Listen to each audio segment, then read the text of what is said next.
Part two to David Talbot's The Saturn Myth. Let's get started. Chapter 3 The Polar Sun. Saturn's mythical history includes two themes, which not only contradict the planet's visible appearance today, but seem to mock the canons of modern astronomy. 1. Saturn, not the solar orb, was the authentic sun god of ancient ritual. 2. Throughout Saturn's reign, this sun planet remained fixed at the north celestial pole. These two themes, affirmed by the straightforward testimony of ancient sources, compose a global memory. In the beginning, Saturn did not move on its present remote orbit, but ruled as the central sun around which the other heavenly bodies visually revolved. Of this tradition, early man has left us evidence far too numerous to cover fully in this volume. I offer below a summary of the principal sources. Sun and Saturn. The myths and rites celebrate Saturn as the primeval sun. Today, few mythologists, looking back across several millennia to the beginning of astral religion, see anything more than worship of the rising and setting sun, the solar orb. This preoccupation with the solar orb is evident in popular surveys. The preeminence of the sun as the fountainhead of life and man's well-being, writes W.C. Olcott, must have rendered it at a date almost contemporaneous with the birth of the race, the chief object of man's worship. It was sunrise that had rendered it a date inspired the first prayers uttered by man, calling him to acts of devotion, bidding him raise an altar and kindle sacrificial flames.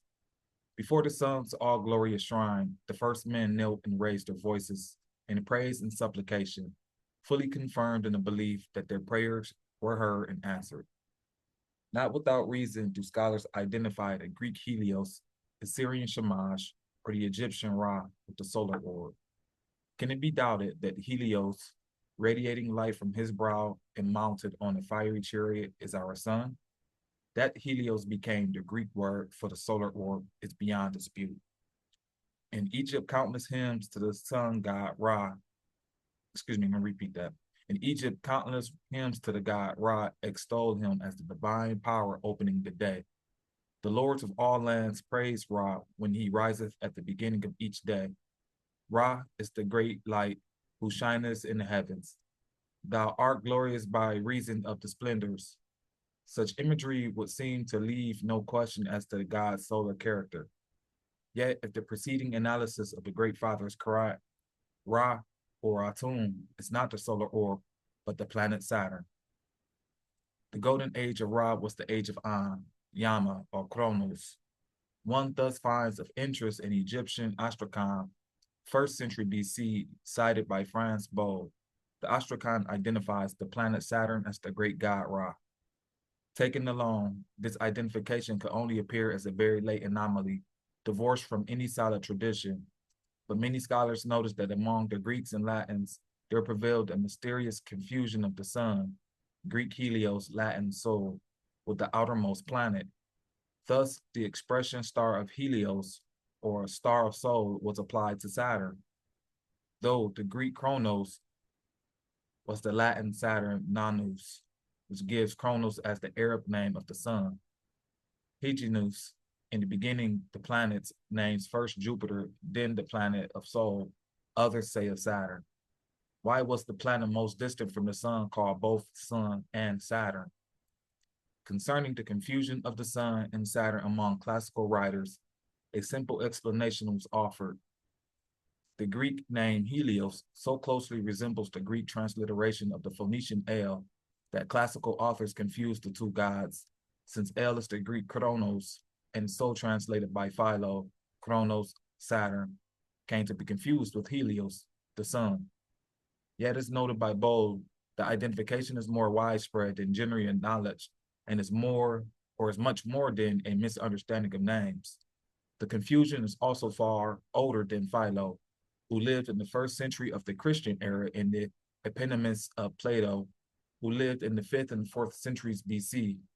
There is enumeration of the planets which is customarily translated, entails this unstartling settlement.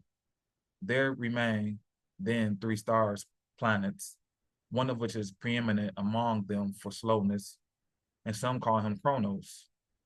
Yet the original reading is not Chronos or Helios, but instead that Plato or his pupil Philip of Opus, to whom some ascribe authorship of the eponymous, gave the name Helios to Saturn. But the copyists, who could not believe that Helios was anything other than the sun, corrected the reading to Chronos. Moreover, writes Bow, this practice of correcting the name Helios to Chronos was not uncommon among later copyists. Originally, Bow concludes Helios and Saturn were one and the same god. The equation of Sun and Saturn is very old, with roots in Sumero-Babylonian astronomy. Of the Babylonian star worshippers, the chronicler Diodorus writes, to the one we call Saturn, they give a special name, sun star.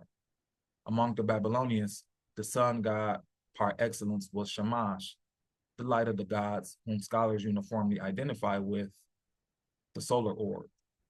But M. Jastrow, in an article entitled Sun and Saturn, reports that in the Babylonian astronomical text, the identification of Shamash with Saturn is unequivocal. The planet Saturn Shamash, they boldly declare. In support of this identity, Jastrow notes numerous examples of involving the interchangeable application of the terms Samas or Samas to either the great orb of the day or the planet Saturn. The apparent equivalence of Saturn and the sun goes back to Sumerian times, as is evident in the dual aspect of the creator god Ninurta. Langton deems Ninurta both the sun and Saturn. The sun god Ninurta, in the original Sumerian epic of the creation, defeated the dragon of chaos and founded cities. In Sumero-Babylonian religion, he is the war god and planet Saturn. It is not difficult to see why Ninurta or Ningirsu, though identified with the planet Saturn in the astronomical text, came to be confused with the solar orb. Ningirsu, coming from Eridu, rose in overwhelming splendor. In the land it became day. Saturn, as Ningirsu, is the god who changes darkness into light. The priests of Lagash invoke him as a king storm whose splendor is heroic. This unexpected quality of the planet led Jensen to designate Saturn as a symbol of the eastern sun or the sun on the horizon, though he offered no explanation for the proposed connection. The sun-like aspect of Saturn prevails from the earliest astronomy through medieval mysticism and astrology. Saturn, with its rays, sends forth transcendent powers which penetrate into every part of the world, wrote an Arabic astrologer of the 10th century. When the alchemists and inheritors of ancient teachings spoke of Saturn as the best sun, it is unlikely that they themselves knew what to do with the idea, but the tradition was passed down from remote antiquity and both indisputable and crucial. In claiming that the great father Saturn, presiding over the lost epoch, was the primeval sun, I do not propose that our sun was absent, rather, that it simply did not preoccupy the ancients. To avoid confusion on this point, I must indicate here a conclusion for which I intend to cite additional evidence in a later section, day and night. Those scholars who notice the identification of the ancient sun and the planet Saturn usually speaks of Saturn as a mythical night sun or second sun. But in truth, Saturn was the sun god, pure and simple, for the body we call sun today was not a subject of the early rites. The problem is to discern the original meaning of day and night. Many hymns to Shamash and Ra, the celebrated sons of Mesopotamia and Egypt, describes these gods coming forth at the beginning of the ritual day, and the terminology often appears to signify the rising solar orb. One of the chapters of the Book of the Dead, for example, is the chapter of coming forth by day. Does this not refer to the solar orb rising in the east? A quite different interpretation is possible. Considerable evidence suggests that to the ancients, the day began what modern man calls night. That is, with the setting of the solar orb. It is widely acknowledged that the Egyptian day once began at sunset. The same is true of the Babylonian and Western Semitic days. The Athenians computed the space of a day from sunset to sunset, and the habit appears to have prevailed among Northern European peoples. This widespread custom poses a special problem to solar mythology. If originally the day began with the disappearance of the solar orb and the coming out of other heavenly bodies, who is the great God who shines at the beginning of this day? The explicit answers comes from the Sumerian text identifying Saturn as god of the dawn. Saturn came forth in overwhelming splendor, and the land it became day. This does not, as Jensen proposed, equate Saturn with the sun's solar orb on the horizon. It means that the coming forth of Saturn inaugurated the archaic day, which began at sunset. So long as the solar orb was visible, the fiery globe of Saturn remained subdued, unable to compete with the sheer light of the former body. But once the solar orb sank beneath the horizon, Saturn and its circle of secondary lights acquired a terrifying radiance. Therefore, in archaic terms, Saturn was the great god of the day, not the night sun as scholars usually propose. But obviously, the eventual shifting of the dawn of day from the solar sunset to the solar sunrise could only create a widespread confusion of day and night and morning and evening. On this distinction among the Egyptians, Budge writes, at a very early period, however, the difference between the day sky and the night sky was unforgotten. Under normal circumstances, would one likely forget his distinction? If there is confusion, it is because radically different celestial orders separate the present age from the former. The primeval sun was the solitary god of the deep, the one god of archaic monotheism, the planet Saturn. Only in a later age did Saturn come to be confused with the solar orb. There is, in fact, a decisive difference between the primeval god and the body we call the sun today. Unlike the rising and setting solar orb, the original sun god never moved. Saturn and the pole. In ancient ritual, Saturn appears as the stationary sun or central fire at the north celestial pole. When Saturn ruled the world, his home was the summit of the world axis. With this point, all major traditions of the Great Father agree. Even today, in our celebration of Christmas, we live under the influence of the polar Saturn.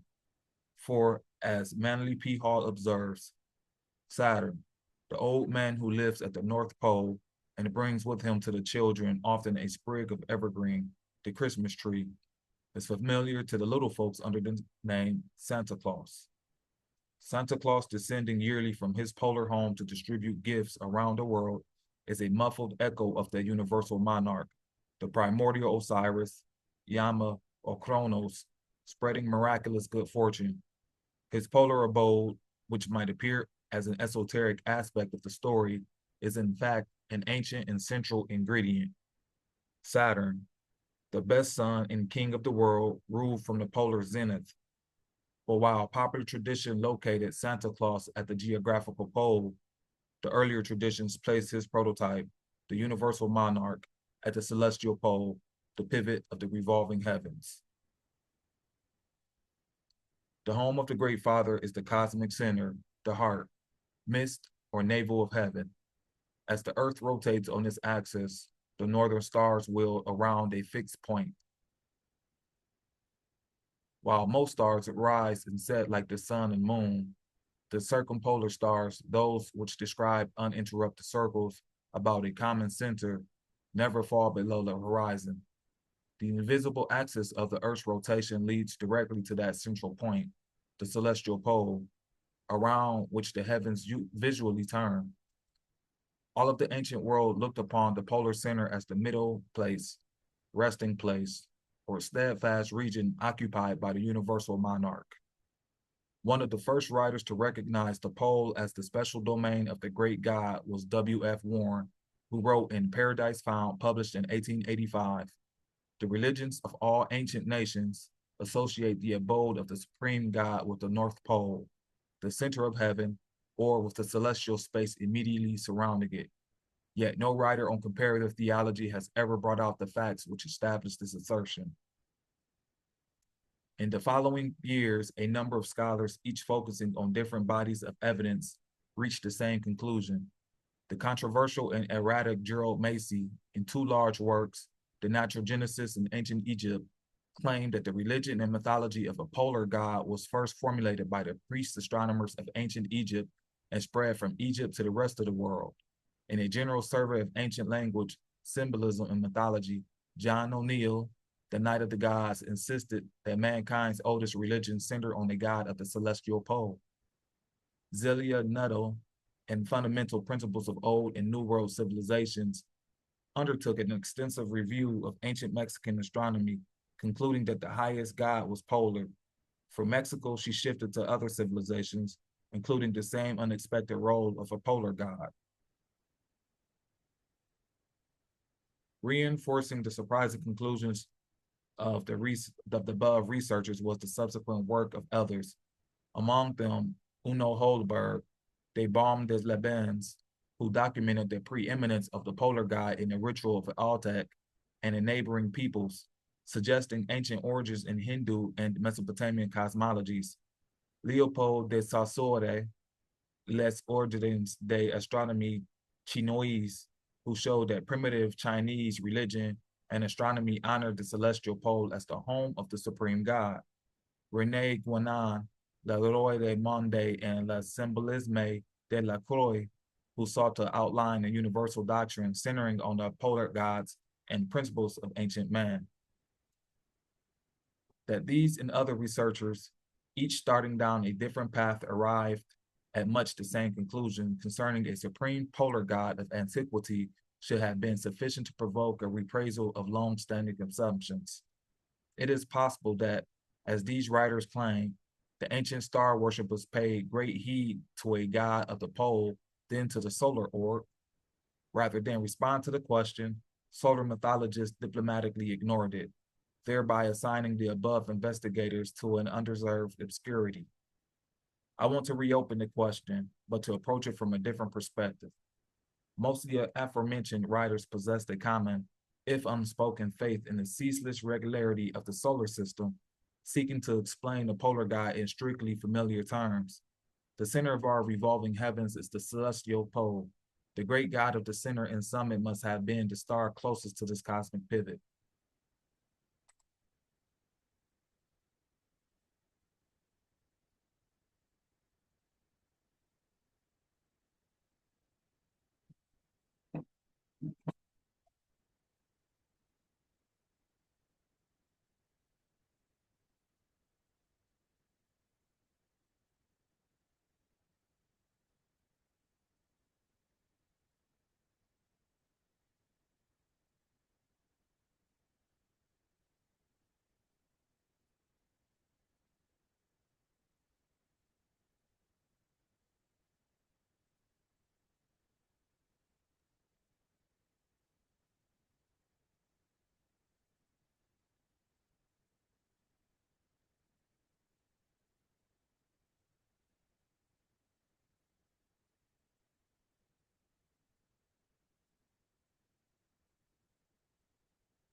I want to reopen the question, but to approach it from a different perspective.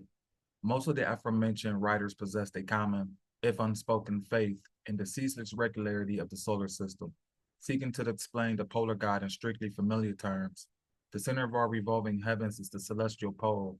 The great god of the center and the summit must have been the star closest to this cosmic pivot. But as observed in the previous pages, the Great Father was not a mere star.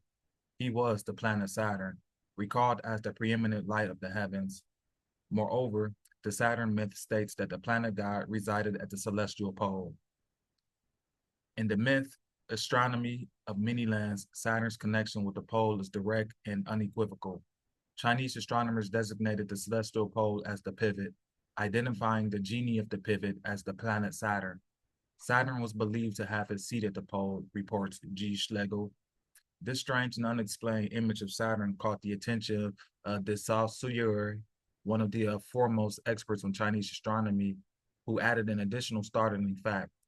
The Iranian Kevin, the planet Saturn, also occupies the planet, excuse me, the planet Saturn also occupies the polar center.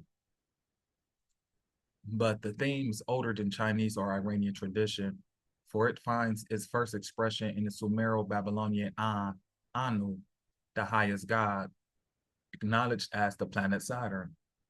Each evening at Erech, the priests look to the celestial pole, beginning their prayer with the words, O star of Anu, prince of the heavens.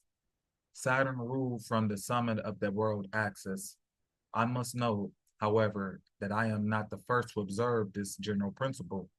A recent volume of Giorgio de Santillana and Hertha von Deschamps, entitled Hamlet's Meal, offers the revolutionary conclusion that according to an ancient doctrine, Saturn occupied the celestial pole.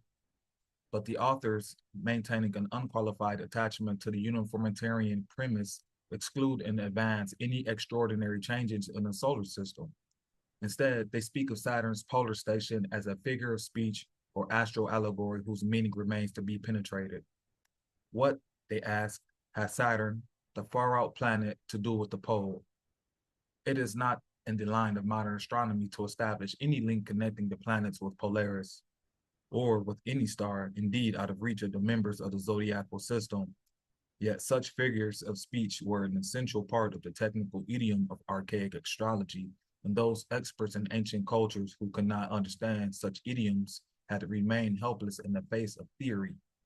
If one could find, in the present order of the heavens, a possible inspiration for the widespread tradition of Saturn's polar station, then the historians and mythologists operating on uniformitarian principles would have something concrete to work with.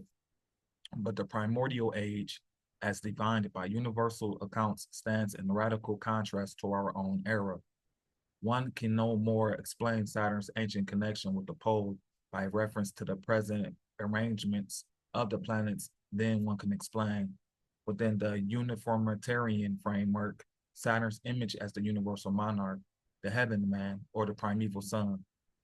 Yet the facts remain that throughout the ancient world, these images of Saturn constituted a pervasive memory which many centuries of cultural evolution could not obliterate. The unmoved mover. In the 6th century BC, Xenophans of Colophon offered this definition of the true God. There is one God, greatest among gods and men, neither in shape nor in thought like unto mortals. He abides ever in the same place motionless, and he befits him not to wander hither and thither. A remarkable parallel occurs in the Hindu Upanishads. There is only one being who exists, unmoved yet moving swifter than the mind, who far outstrips the senses, though as gods. They strive to reach him, who himself at rest transcends the fleetest flight of other beings, who, like the air, supports all vital action. He moves, yet moves not. To the supreme power in the heaven, Aristotle gave the name unmoved mover, a term which expressed succinctly the paradoxical character of the God One. Though turning the heavens, he himself remained motionless. According to the general tradition, the God stood as the stationary cosmic center, imparting movement to the celestial bodies which revolved about him. A fact which conventional interpretation cannot explain is that the very terms which ancient astronomers applied to the celestial pole are applied also to Saturn. Consider the image of the pole.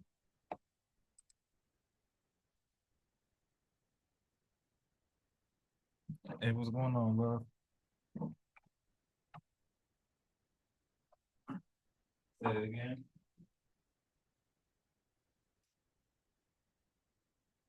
You know, going a little some of my old.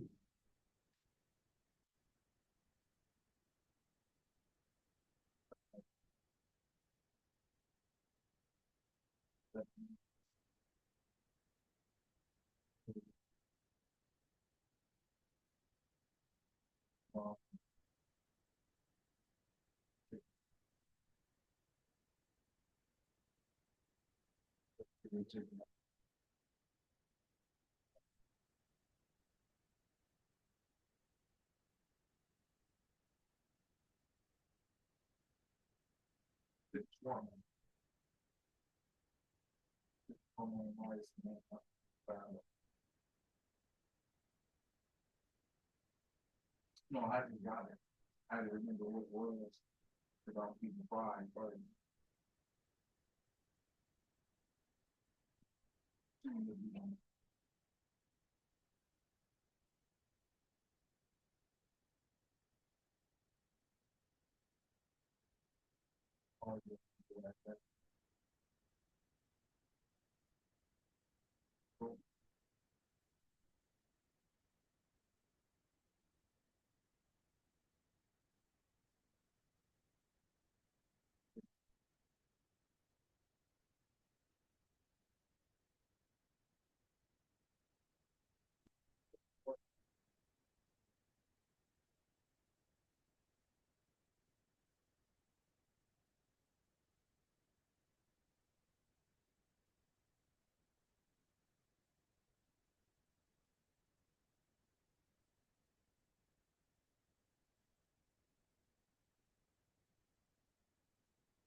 most of it, yeah.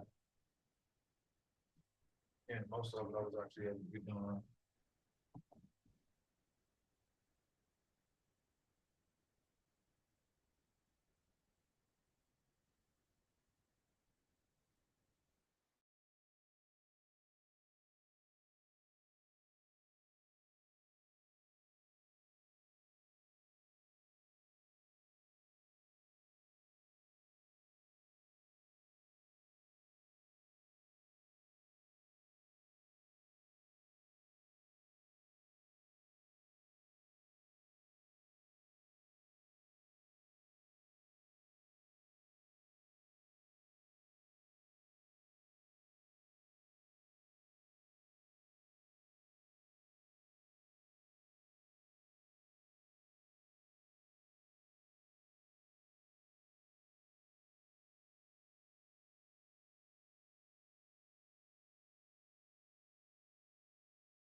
A fact which conventional interpretation cannot explain is that the very terms which ancient astronomers applied to the celestial pole are applied also to Saturn.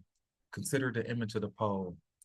I am constant as the northern star, of whose true fixed and resting quality there is no fellow in the firmament.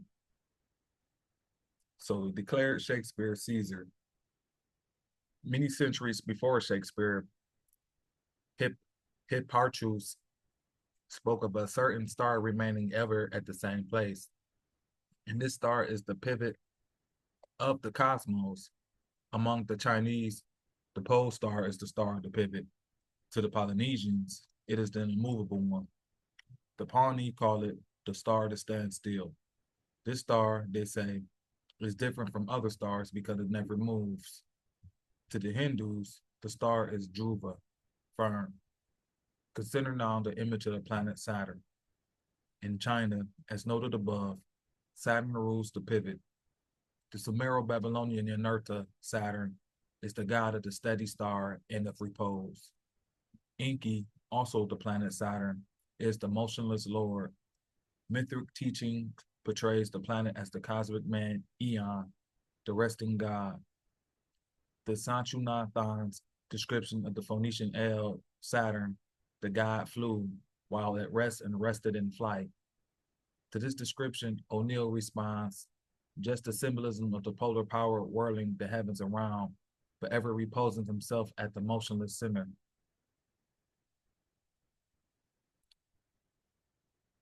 Saturn's stationary character is the trait most overlooked by conventional mythologists. The reason is that the mythologists expect the image of the primeval light god to fit the rising and setting solar orb, while in fact ancient ritual and myth portray the god as a central sun at the polar zenith. To the modern mind, nothing could be less scientific than a polar sun.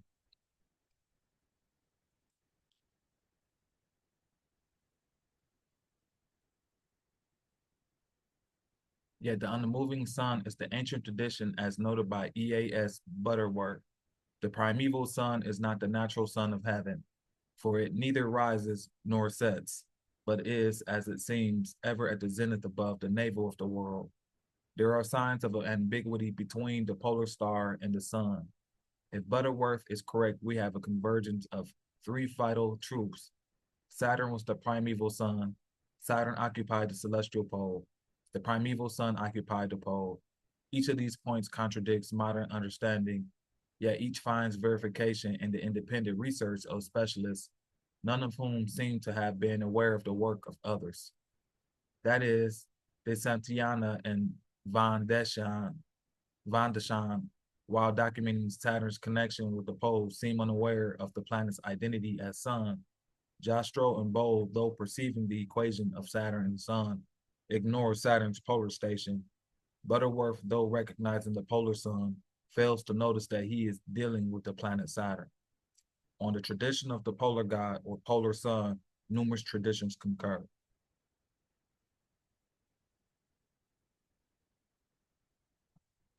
Egypt.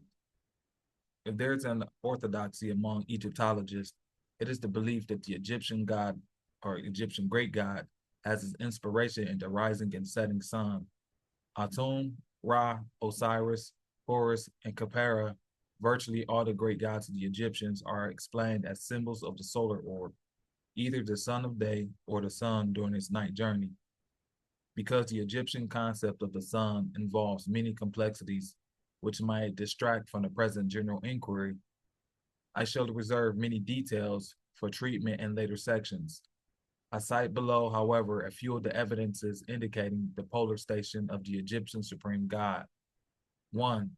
Of the Egyptian great father, there is no better representative than the mighty Atum, whom Egyptologists usually regard as a sun god shining at night. He is the acknowledged alter ego of the primeval sun Ra, founder of the lost golden age.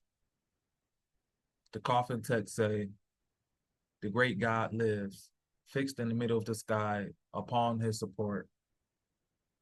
The reference is to Atum, whom the eminent Egyptologist R.T. Rundle Clark calls the arbiter of the destiny perched on the top of the world pole.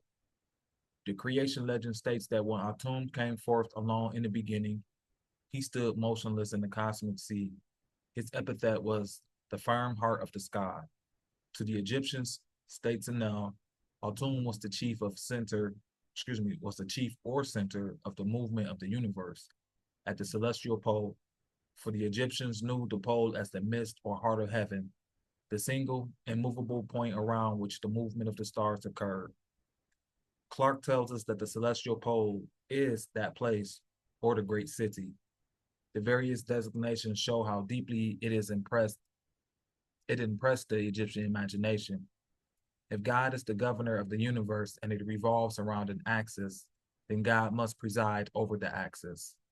Clarke is so certain of the great God's polar station that he writes, "No other people have so deeply affected by the eternal circuit of the stars around a point in the northern sky. Here must be the node of the universe, the central or the center of regulation. As we see, Clarke underestimates the influence of the polar center in other lands. Atum was the unmoved mover described in Egyptian texts many centuries before Aristotle offered the phrase as a definition of the supreme power. The Egyptian hieroglyph for Atum is a primitive sledge, signifying to move. To the god of the cosmic revolutions, the Book of the Dead proclaims, "Hail to thee, Atumu or Atum, Lord of heaven, who gives motion to all things." But while moving, the heavens Atum remained Imhotep at rest or in one spot. 2. Moreover, and contrary to nearly universal opinion, the great god Ra has little in common with the solar orb. Unlike our ever-moving sun, Ra stands at the stationary mist or heart of heaven. He is the motionless sun who resteth on his high place. His home is the polar zenith. May your face be in the north of the sky. May Ra summon you from the zenith of the sky. My father ascends to the sky among the gods who are in the sky. He stands in the great polar region and learns the speech of the sun folk. Ra sets his hand on you at the zenith of the sky. Concerning the enigmatic symbolism of the Egyptian sun god, Christensen tells us that the place where the light sets is also called the place where it rises. In reference to the solar orb, the statement appears meaningless, but the notion that Ra rises and sets in one spot is inseparable from the vision of Ra as the Lord of Hetep, which means rest. In fact, the god does not literally rise or set at all. With the phases of day and night, his light comes forth and recedes. The god comes out and goes in. When we say today that the moon comes out at night, we do not mean that it rises in the east. We mean simply that the moon grows bright. Precisely the same meaning attaches to the Egyptian words, which so often receive the translation rise, uban put on. Thus, rather than a moving sun, Ra is the central pivot around which the lesser gods revolve. They, the companions of Ra, go round about behind him, states one text. The deceased kings aspires to attain the great god's position so that these gods shall revolve around about him. Resting Osiris. The god King Osiris, an obvious counterpart of the primeval sun Ra, is the god of Tet, firmness or stability. He is always passive figure, notes Budge. As a cosmic god, he appears as a motionless director or observer of the actions of his servants who fulfill his will. In this, he is the prototype of the terrestrial king who takes up symbolic residence at the cosmic center. Thus is Osiris the stationary heart of heaven. Beautiful is the god of the motionless heart, proclaims the Book of the Dead. The hymns extol Osiris as the Lord of Hetep, rest, or as the resting heart. One Egyptologist after another seeks to understand the imagery in terms of night sun, resting in an imagined underworld, but numerous Egyptian sources show that the place of rest is the motionless center and summit. Osiris is exalted upon his resting place, or in the heights. The hieroglyphs portray a column of steps leading to the polar zenith. It is here that the hymns locate Osiris. Hail, O Osiris, thou hast received thy scepter in the place whereon thy art to rest, and the steps are under thee. The deceased beseeches the great God. May I be established upon my resting place like the Lord of life. It is also futile to interpret Osiris' rest or motionless heart as mere symbols of death. The state of rest, one must remember, belongs to the living or resurrected Osiris. For the text apply the term Hetep, rest to Osiris Im-Ankh, as a living being. It should be clear to all who consider the language of the hymns that the unmoving heart means the unmoving God, for the heart is the God, as when the text described the heart upon its seat. Osiris, the motionless heart, is the central stationary sun. O still heart, thou shinest for thyself, O still heart. The stationary sun, the sun at the polar zenith, also occurs under many other names in the Egyptian religion, including Horus, the firm and stable God who takes his place at the zenith of the sky, Ptah, in the great resting place, Aimatep, whose name means the one who comes forth while standing in one place, and Sepa, whose name means stable. Men, whose names means fixed, abiding, stable, firm. Tenin, hope I said that right, connected with the root Enin, meaning motionless, rest, inactivity. Comparative, the turning one, who spins around while occupying the same stationary position. Thus, in the hieroglyphs, all of the Egyptian great gods appear as firmly seated figures. This immovable posture, which corresponds to divine imagery in many other lands, is no accident. The seated or resting God is the unmoved mover. Compare the turning one. The firmly seated resting God. 4. That the Egyptians conceived. 5. The Egyptians conceived the cosmic center as the source of celestial motions is clear from the terminology of the center. The heart of the heaven is Ab, a word which has the concrete meaning of center or midst, but is noted by Randolph. Ab also conveys the sense of lively motion. In the latter usage, determinative appears to depict a human figure turning around while standing on one foot. Example, in one place at rest. Denoted by the word Ab is the resting but ever-turning heart of heaven. While the term men means fixed or abiding, in reference to the God of the stable center and summit, menin means to go around, to be to the great God as the steadfast center or foundation stone of the cosmos. The Egyptians gave the name Ben. See discussion of foundation stone. But Ben also is a verb of motion, particularly of going around.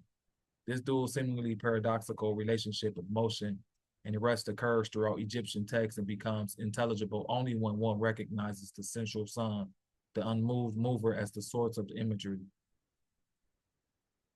I am the air, the primary power of motion and of rest, reads the Book of the Dead.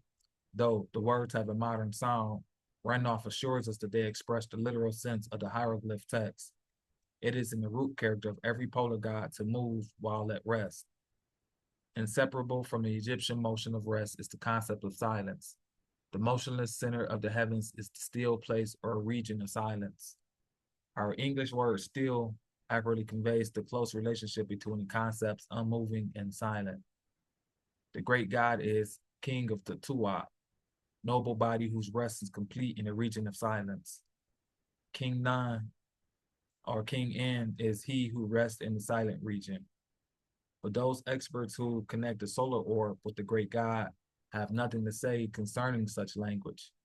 The God who stands at rest in the silent region is Ra, the sun god par excellence.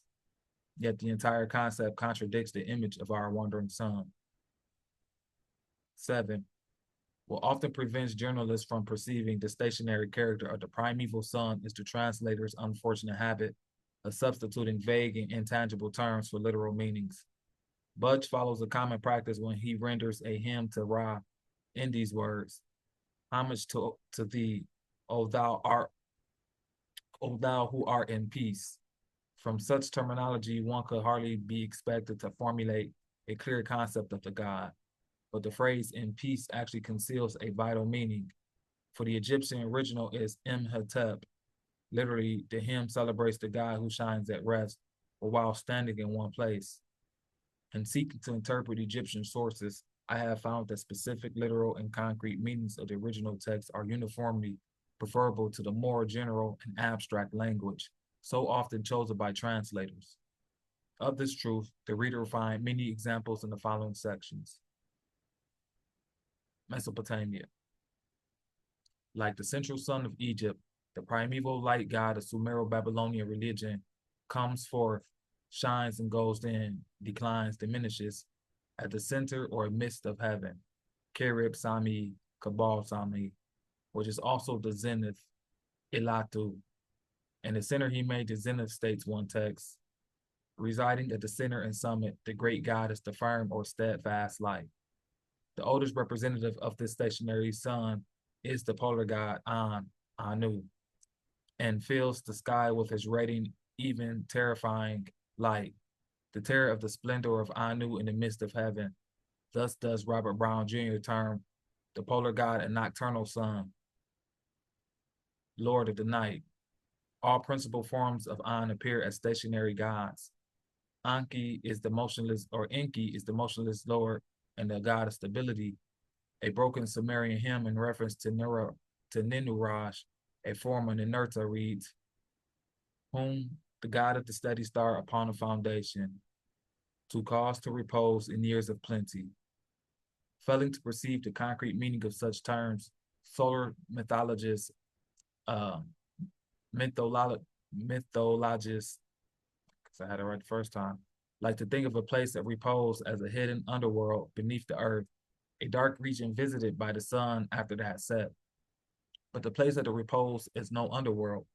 It is the lofty residence, the lofty place, the place of lofty repose. Ninurta, in his place of lofty repose, is the precise equivalent of the Egyptian Ra, who resteth on his high place. That both gods are identified with the planet Saturn further confirms the striking parallel. What then of the great god Shamash, whom one expert after another identifies with the solar orb alone? The prevailing consensus cannot hide the fact that Shamash, like Ninurta and Anu, is addressed as the planet Saturn. Shamash is Saturn, say the astronomical texts. Thus Shamash sends forth his light from the immovable center or midst of heaven. Like the midst of heaven may he shine. O Shamash, suspended from the midst of heaven, O sun god, in the midst of heaven, I have cried to thee, O sun god, in the midst of the glittering heaven. Let there be no misunderstanding as to the literal and concrete meaning of the mist. It is, states Robert Brown, the stationary center, that the central point where Polaris sat enthroned. According to the symbolism of the ziggurat and other sun temples, Shamash occupies the summit house, the fixed house or the house of rest.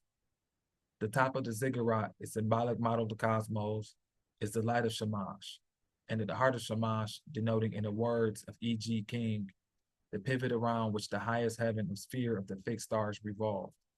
The Babylonian tradition of the polar sun has been preserved up to the modern era in the tradition of the Mandeans of Iraq. In their midnight ceremonies, these people invoke the celestial pole as Onma Inyohora, the world of light. With the following words, they beseech the polar god. In the name of the living one, blessed be the primitive light, the divinity self-centered. This polar god, states one observer, is the primitive son of the star worshippers. India. The Hindu Dhruva, or Dhruva, whose name means firm, stands at the celestial pole, a spot blazing with splendor to which the ground is firm, where is fixed the circuits of celestial lights of the planets, which turn all around like oxen around a stake, in which the spot subsists motionless. What remains to be explained by mythologists is that the obviously solar god Surya stands firmly on this safe resting place. Surya, states V.S. Agrawala, is himself at rest, being the immovable center of his system. And just as the Egyptian primeval sun rises and sets in one place, Surya occupied Samanam Dhamma, the same place of rising and setting. Another name for this stationary sun is Prajapati, The sun in the center is Prajapati. He is the horse that imparts movement to everything, writes Agrawala. Resting Brahma, 5. Resting Buddha, 6. The motionless Dhruva, Surya, and Prajapati compare with the light of Brahma, called the true sun, which after having risen thence upwards, rises and sets no more. It remains alone in the center. Brahma observes Gwanan is the pivot around which the word accomplishes its revolution, the immutable center which directs and regulates cosmic movement. In fact, every Hindu figure of the primeval sun appears as the fixed mover of the heavens. The Hindu Varuna, seated in the midst of the heaven, is the recumbent, the axis of the universe. Firms the seat of Varuna, declares one of the Vedic hymns. In him, all wisdom centers as the nave is set within the wheel. One of Varuna's forms is Savitar, the impeller. While the rest of the universe revolves, the impeller stands firm. Firm shalt thou stand like Savitar desirable. Occupying the same resting place is the supreme god Vishnu, who takes a firm stand in that resting place in the sky. The location is the celestial pole, called the exalted seat of Vishnu, round which the starry spheres forever wander. Vishnu is the polar sun, or central fire. Fiery indeed is the name of this steadfast god, states one Vedic text. A fascinating and archaic form of the Hindu great god is Aja Akapad, originally conceived as a one-legged goat, the support and mover of the universe. Observes Agrawala, the question rises as to the meaning of Ekapad. Is Aja is called Ekapad, or one-footed, for the reason that Ekapad, or one-footed, denotes the absence of motion. Agrawala calls the supreme being or principle that of absolute static rest.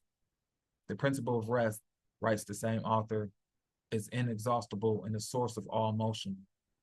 The sacred ground occupied by the Hindu great god is the middle place, the steadfast region or the motionless heaven. In the Brahmanist tradition, it is the nirvana, the supreme resting place at the center and summit. To the Buddhists, that is the nave of the cosmic wheel, the throne of the Buddha himself. It is the Aklatana, the unmoving sight, or the unconquerable seat of firm seance. The Buddha throne crowned the world axis, state Kumsmarwazmi. China, the ancient emperor on high, according to a universal Chinese tradition, stood at the celestial pole. Chinese astrologers, according to Schlegel, regard the polar god as the arch premier, the most venerated of all the celestial divinities. In fact, the pole star around which the entire firmament appears to turn should be considered as the sovereign of the sky. The supreme polar god was Shangti, the first king. His seat was the pivot, and all the heavens turned upon his exclusive power. Raised to a first principle, the polar god became the mystic Tao, the motor of the cosmos. The essential idea is contained in the very Chinese word for Tao, which combines the sign for to stand still with the sign to go and head. The Tao is the unmoved mover, the God one, goes or moves while yet remaining in one place. Chinese sources proclaim the Tao to be the light of heaven and the heart of heaven. That is the central sun. Action is reversed into non-action, states Young. Everything peripheral is subordinated to the command of the center. Thus, the Tao rules the golden center, which is the axis of the world, according to Erwin of Purcell. Yet, while many writers have observed the polar station of the Chinese supreme power, few indeed have noticed that Chinese astronomers identify this central sun as the planet Saturn. Saturn, according to the astronomical text, is the pivot, his primeval seat, the celestial pole. It is Saturn, states Schlegel, who imparts motion to the universe. One of the few writers to notice Saturn's connection with the pole is Dasosore, who tells us that the Chinese astronomy places this planet in the center around which all secondary elements and powers revolve. The center represents the creator, regulator of the entire cosmos, the pole, seat or throne of the supreme divinity. Saturn, states the Saussure, is the planet of the center, corresponding to the emperor on earth, thus to the polar star of heaven. the Americas. The southern Peru, the Inca Yupanqui raised a temple at Cusco to the creator god, the authentic sun who was superior to the sun we know. Unlike the solar orb, he was able to rest and to light the world from one spot. It is an extremely important and significant fact, writes Nuttall, that the principal doorway of this temple opened to the north. Since the north celestial pole is not visible from Cusco, 14 degrees below the equator, Nuttall assumes that this tradition of a polar sun was carried southward.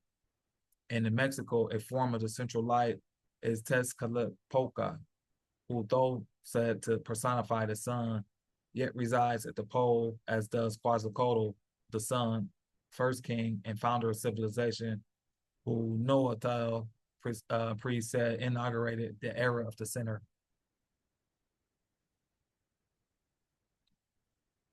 All right, number 7, resting Xitekutli. Hope I said that right. Xitekutli. Berlin tells us that among the Mexicans, the nearest approach to the idea of a true universal God was Xitekutli, recalled as the old one who enabled the first ancestors to rise from barbarism. Xitekutli appears as the central fire and the heart of the universe. Xitekutli was a very special deity. He was not only the Lord of Fire, which burnt in front of every temple in the middle of every hut in Mexico, but also Lord of the Pole Star. He was the pivot of the universe and one of the forms of the supreme deity. An obvious counterpart of the essential sun and the Mayan creator god Hurricane, the heart of heaven at the celestial pole. The Pawnee locate the star chiefs of the skies at the pole. He is the star that stands still. One of his supreme power, they say, is light. It's the radiance of the sun god shining through. The American Indians also have a counterpart to the Egyptian still place and the Hindu motionless heaven. The Zuni account relates that long ago the heart of the great father Keon says deep rested in a sacred spot called the middle place. Here at the cosmic center, the holy ancestors sit perfectly still. It does not take a great deal of imagination to see that this is, once more, the stationary pivot of the heavens. From one land to another, one encounters the same connection of the great father or primeval sun with the celestial pole. To the traditions cited above, one might add the following. In the Persian Zen Avesta, the sun god Mithra occupies the summit of the world axis, a fixed station around which the many stars revolve. The common identification of Mithra with the Zoroastrian Zervan Saturn cannot be ignored. Iranian cosmology, as reported by De Saussure, esteemed the celestial pole as the center and the summit of heaven, where resided the great one in the middle of the sky, who is equated with Kevin, the planet Saturn. Throughout the ancient Near East, states HPL Orange, King of the Universe appears as a central sun, the axis and the pole of the world. The Greek gods Helios, as an old tradition, resides at the center of the cosmos with the heavenly bodies revolving around him. Upon evaluating the imagery of Helios in Homer's Odyssey, Butterworth concludes that the mythical sun remained always at the zenith, the celestial pole. What gives meaning to the tradition is the identity of Helios and the planet Saturn, as earlier documented. According to Jewish and Muslim cosmology, writes A.J. Wensink, the divine throne is exactly above the seventh heaven. Consequently, it is the pole of the universe. Thus, Isaiah locates the throne of El, originally the planet Saturn, in the farthest reaches of the north. The alchemists regarded the pole as the dwelling place of the central fire, the motor of the heavens. The whole machinery of the world is drawn by the infernal fire at the North Pole, notes Young. An alchemical text proclaims, at the pole is the heart of Mercurius, which is the resting place of his Lord. Most important of all for interpretation of Mercurius, Young writes, is his relation to Saturn. Mercurius Senex, the age Mercurius is identical with Saturn. Records of numerous nations around the world stand as a collective witness to a strange, yet consistent idea, an idea which finds no explanation in the heavens we know. Global myths insist that when the first civilizations rose from barbarism, a brilliant light occupied the celestial pole. This steadfast light was the ancient sun god, repeatedly identified as the planet Saturn, the universal monarch. It is possible to reckon with this extraordinary memory in terms acceptable to the modern age. Mythologists and historians of religion always assume that archaic astral traditions, though filled with imaginative explanations, nevertheless refer to the very celestial order which confronts us today. The entire Saturn myth challenges this long-standing assumption. Could it be that Saturn's image as the polar sun, however strange, however difficult to reconcile with present physical theory, represents true history?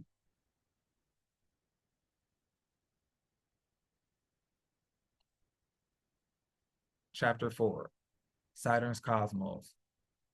The ancients preserved more than mythical historical accounts of Saturn's rule.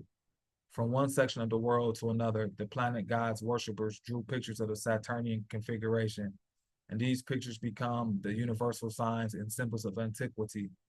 In the global lexicon of symbols, the three most common images are the enclosed sun, the sun cross, and the enclosed sun cross. It appears that every ancient race revered these signs as images of the preeminent cosmic power.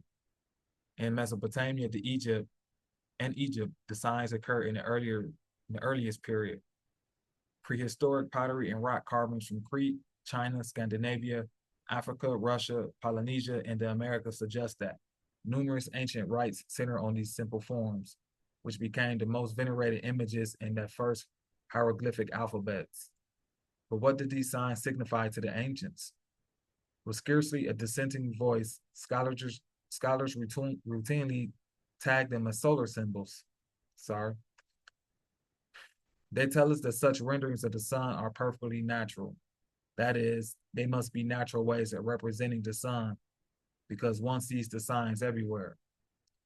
Though everyone seems to agree on the solar origins, many disagree as to what the signs depict. In the image, does the outer band represent a perihelion, atmospherically caused halo around the sun? Or does it stand for the circle of the sky? Some commentators suggest that the outer circle is itself the sun, leaving open the question of the meaning of the enclosed dot.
Similarly, in evaluating the sign, the experts cannot agree whether the four arms of the cross denote rays of the sun or four quarters of the world. It is also said that the four arms depict spokes of an imagined sun wheel rolling across the sky each day. Is it necessary to point out that these differences of opinion immediately throw into question the common claim that the signs are natural solar emblems? So long as the meaning is uncertain, one could hardly state that a symbol is a natural expression of anything. Yet surely those experts who debate the significance of the sun symbols must wonder why the ancients, with one accord, inscribed the same images the world over. Consider the relatively complex sign. The basic form occurs along with many variants on every continent. Whatever it may signify, it is more than a simple drawing of the sun. If it is a solar image, then one must assume not only that the sun worshippers around the world indistinctly adopted the sun to a more complicated abstract form, but that every ancient sun cult drew upon the same abstraction. Why? The enclosed sun cross is not an abstraction. It simply records what the ancients originally saw. It is a literal drawing of the polar sun passed down from the earliest antiquity, the image of Saturn, the universal monarch. Rarely do archaeologists seeking to interpret the widespread sun symbols consult ancient mythology, yet the myths explain the symbols and the symbols illuminate the myths. Largely overlooked by archaeologists are the hundreds upon hundreds of myths and liturgies focusing on the cosmic images, the solar circle, the solar cross, and the solar enclosed cross. Ancient sources reveal a worldwide concern with a concrete celestial form, an idol configuration identified as the great God in his heavenly dwelling. The subject is not the present world order, but the former. The symbols, legends, and sacred hymns attempt to preserve a memory of Saturn and a primeval cosmos.